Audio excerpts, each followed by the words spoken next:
This is one of my favorite chapters in the book, and it's always been an area of apologetics that I have always been interested in because it really is kind of like a courtroom scene, right? Where you have to argue and think and try to recreate what's going on in a scenario.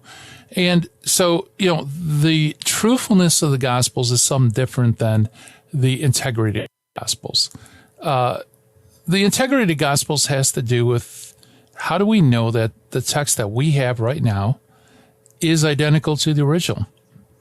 And that's verified through what's called textual criticism, that you look at literally thousands and thousands, tens of thousands of copies and translations of Scripture. You look for similarities and differences. You can parse it out to different families and so on. But anyway, there is a way in which you could determine what was the original reading. And so the integrity of the Gospels that we have today is quite accurate. I think it's certainly in the upper 98 percentile that we're positive that what we have today corresponds to the original. The 3%, by the way, is still probable.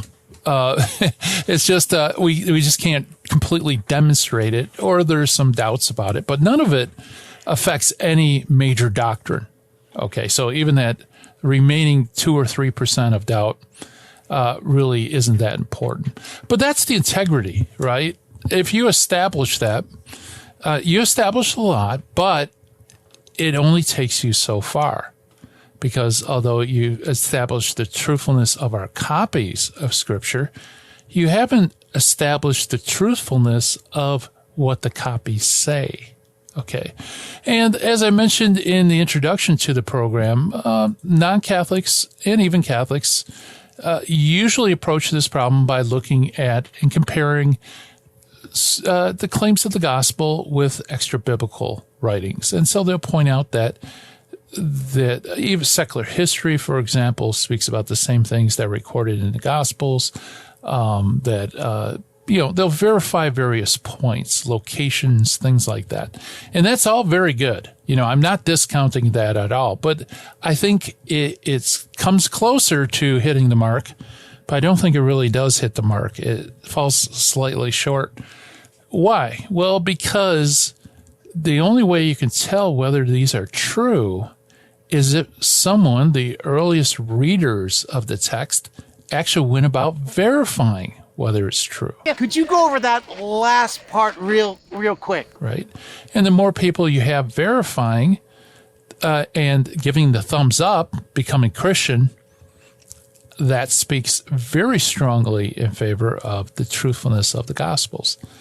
So with that in mind, the early church is kind of the glue that cements the integrity of the text to the truthfulness of the text, right? Because the early church is that which verifies that what was written is true, okay? So that's our starting point. So how do we know that there was verification and so on?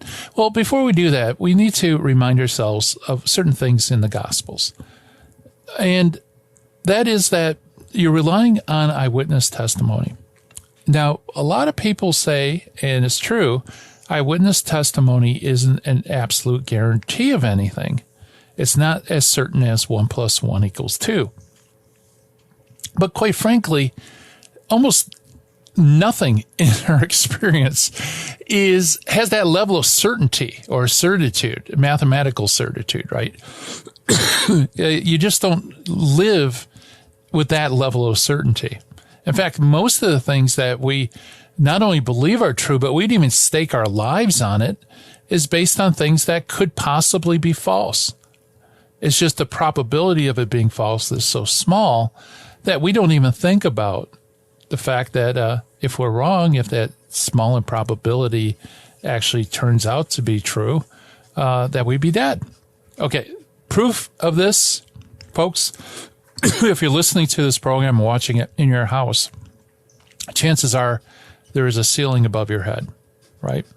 And the roof is pretty heavy. It could kill you if it collapses. Now, I don't want to worry anybody, but think about this. Do you have absolute mathematical certitude that the roof will not cave on you? No, of course not.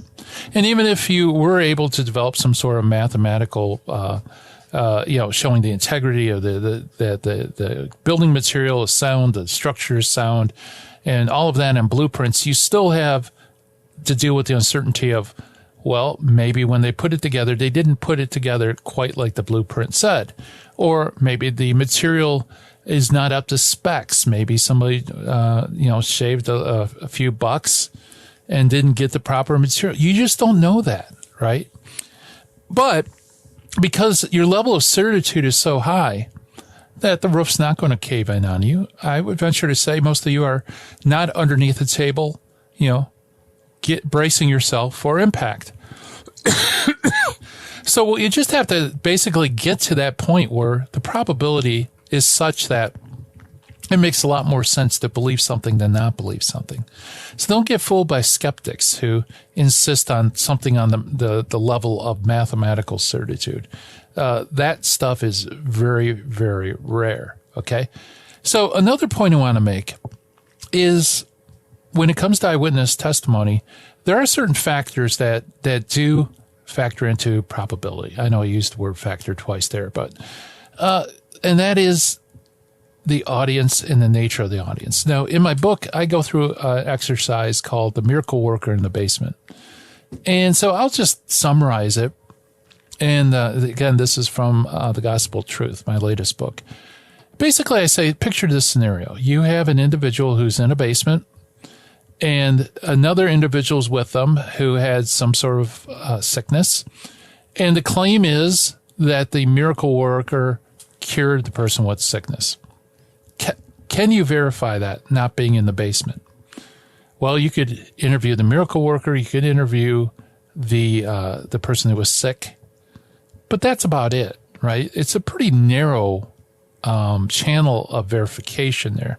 You might be able to look at medical records and compare before and after. But even if you do that, how do you know that it happened at that instance in the basement? And how do you know that the miracle worker was the cause of it, right? There's a lot of wiggle room. So that's a very small footprint. But let's expand it a little bit. Let's say there's 12 other people in the basement along with the sick person and the miracle worker. Okay, well, that's a little easier to verify. You would have 12 witnesses, right, to say, yes, this person was healed. And you could interview both, and you can check the medical records just like before. It's a little easier, but still, it could be a fraud or a hoax. Maybe the miracle worker is some sort of magician or illusion. He studied illusions and stuff, and he is able to kind of pull a fast one on the 12 people. It's his basement. He could rig it, right? So, okay, let's expand the footprint a little bit more, okay? Let's move him out of the basement. Let's say he supposedly healed this person in front of 12 witnesses and also a larger audience. Okay, well, that also helps us try to debunk, assess the truthfulness of the claim. It's not perfect, though, because how do you know that 12 witnesses weren't paid for or they're friends or there was collusion? And how do you know the audience isn't staged, right? In fact, this is basically how magic tricks work. The perspective of the audience. The audience is such that the audience can only see what the magician wishes them to see. Okay. So how do we know that wasn't like that? How do we know that it still wasn't staged? Well, let's expand the footprint a little bit more. Let's say, okay, you have the miracle worker, the person who's healed, you have 12 witnesses, and then you have a larger unstaged audience. And just to throw it in the mix, we'll say, and it's done in various locations, and it seems to be spontaneously done. That's a little bit harder to fake, right? Unstaged audience is a little bit harder. And also you have these close witnesses, and you could check the medical records and all that. So now it's becoming more and more verifiable in that it's harder and harder for someone to perpetrate a hoax. But we can even expand the footprint even more. We could say, well, in addition to all these witnesses, we'll throw in some hostile witnesses. Let's say skeptics, people who have a vested interest in destroying the integrity and the claims of the miracle worker. I think that's about as far as you can go, right?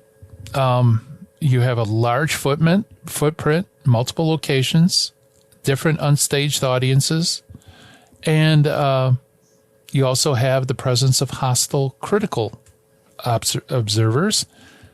If they say it's true and that the person was actually cured by the miracle worker, then I think you have very high probable grounds that it probably was a cure, right? Now, here's the beautiful thing, folks, is when you look at the Gospels, what you find, and in my book, I actually give a chart so you can see all the different miracles. They were unstaged audiences. They were close, along with the disciples and the apostles. There were hostile witnesses in multiple locations, all of it unstaged, all of it, or many of it, it appears to be spontaneous and unplanned, you know. So what we have in the Gospels, without even looking into truth claims and verification, all that, we see that there is already, it's setting forth that there is a very large footprint for verification. Okay, the question is, did people verify it and become Christian? And that's where we start moving into the area of the dare to verify. Because what I argue in my book, if you're reading the Gospels, what you find is, first, this, that how it portrays Jesus and what he says and he does is in a way that's eminently verifiable and very difficult to fabricate or even perpetrate a hoax. But it also identifies particular places, even individuals or groups of individuals. And it even, in some cases, dares the reader to check it out. Claims demand verification. Certain claims do. There's a spectrum there, right? Now, let's take the issue of promissory notes or checks, right? All of us cash checks. And there are small checks and there are big checks. And you go to the bank, let's say you have a check for $5 or $10 or $15. You go into the drive-through, they give them the check, and there's no big deal. They basically, you're in and out there, no problemo, right? But if you came to the bank or the credit union with a check for, say, $250,000, $500,000, maybe $1 million, you're not going to be able to go through the drive-through, right? They're not going to stuff $1 million in a little tube. You're going to have to go into the bank and you're going to have to present documents to prove you're the correct individual. They're going to call up the other institution, make sure that the money is there. You're going to have a 3 to 5 day hold that you won't be able to draw on the check until the money is actually transferred to the bank. It's going to be a long process to get all your money. And you have to ask yourself, well, what's the big deal? What's the difference between a $5 or $10 check and $250,000 or $1 million check? Well, obviously, it's the risk, right? It's the risk. For a bank, they can absorb $5 or $10 bouncing. It's not good practice, but they're not going to go belly up, right? If the funds aren't there. But if you're drawing $250,000, $500,000, $1 million, whatever, that's a pretty big risk for that institution. They're not just going to fork over the cash, right? They're going to check and make sure they have that money in their little hands before they give you the cash. That's because it's a huge risk. They could go belly up if it's a small banking institution, if this is a bad check, or at least it really hurt them. Right? So the nature of the claim and the risk involved with a claim, accepting a claim,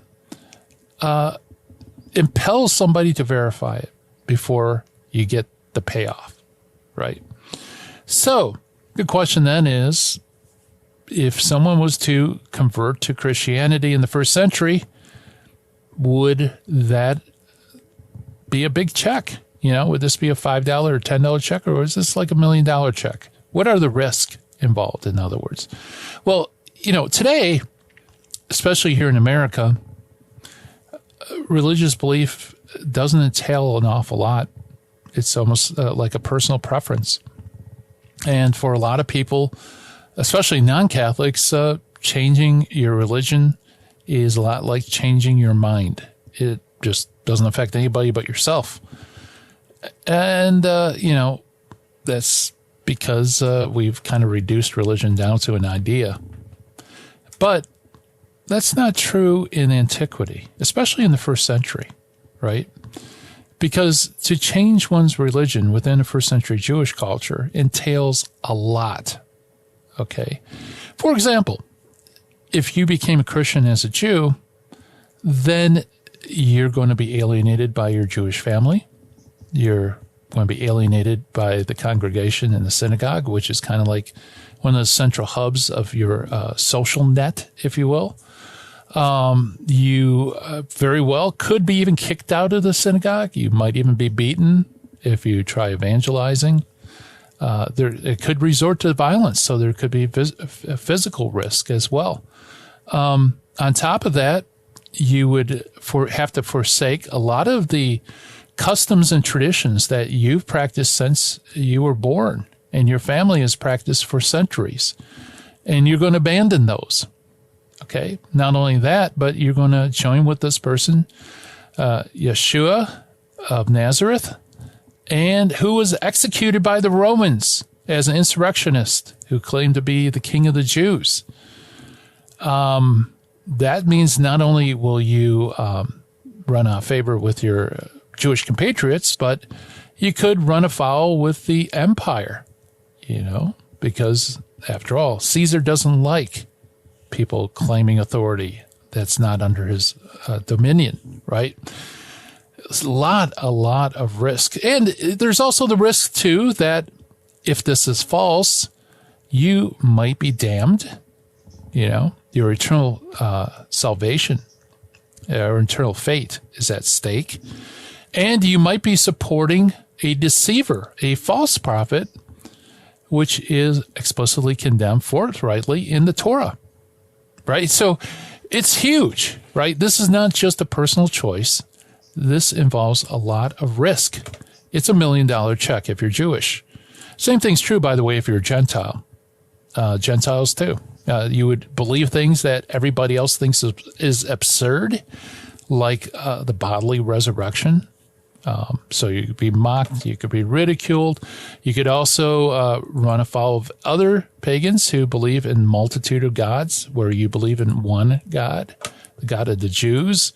And then you also have that pesky problem of the empire and you following an executed person who claimed to be the king of the Jews, right? So that's not good either. Whether you're Jewish or you're Gentile, you would verify it, right?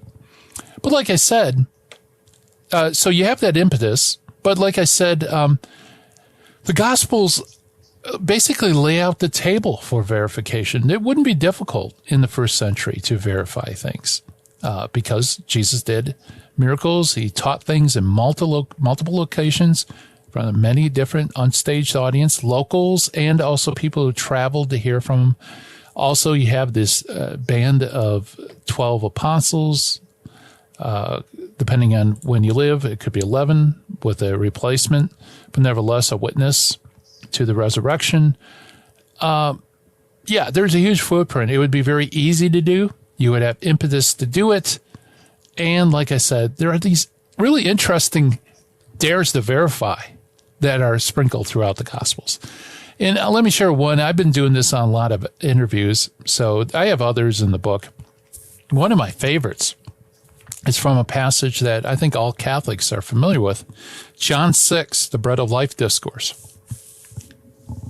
I'm sure you're all familiar with it. John 6 begins with the multiplication of loaves, or like Frank Sheed says, the multi-location of loaves. Then he crosses the sea, and he starts this Bread of Life discourse, which, by the way, is one of Jesus' most tragic discourses, in that not only does he lose a lot of Jewish followers, but he even loses some of his disciples. They leave. In fact, that's where Satan enters into Judas's heart, is the bread of life discourse. So he says some extremely hard things. And in case you're not familiar with the bread of life discourse, just, open up John 6, I think it's 53 and following, and read it. Because Jesus in this discourse says that you must eat my flesh and drink my blood. Unless you eat my flesh and drink my blood, you have no life within you. For my flesh is true food, and my blood is true drink. And he goes on, just emphasizing it. And actually, in the Greek, it's very explicit. It's not just simply eating, but like gnawing upon Jesus' flesh. Very, very explicit. So as Jesus is laying down, line after line, these punches. You must eat my flesh, you drink my blood, you must eat my flesh, you must drink my blood, over and over again. Something strange happens in the narrative. I don't know if you ever noticed this, but all of a sudden, out of nowhere, the narrator jumps in. And, it reminds me of the old broadcast TV, right? Some of you older people remember this. Whenever there was breaking news story, right? You're sitting watching Gilligan's Island, and they'll say, we interrupt this program to bring you a very important, news item. And then they'll give you the news item, and then they'll say, now back to your regularly scheduled program. And then you find out that Gilligan didn't leave the island. Okay, I should have said spoiler alert. But anyway, it's like the interrupts. Everybody hated it too, by the way, when that occurred, because unless it was something really earth shaking, it was annoying. So anyway, that's kind of what happens in John 6. You're reading this really intense discourse of Jesus talking about eating flesh and drinking blood.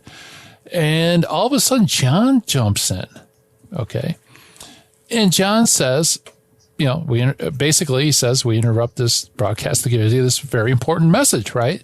Okay, narrator, what's the important message? It says, and this is, by the way, John 6, verse 59. He said this in the synagogue as he taught at Capernaum.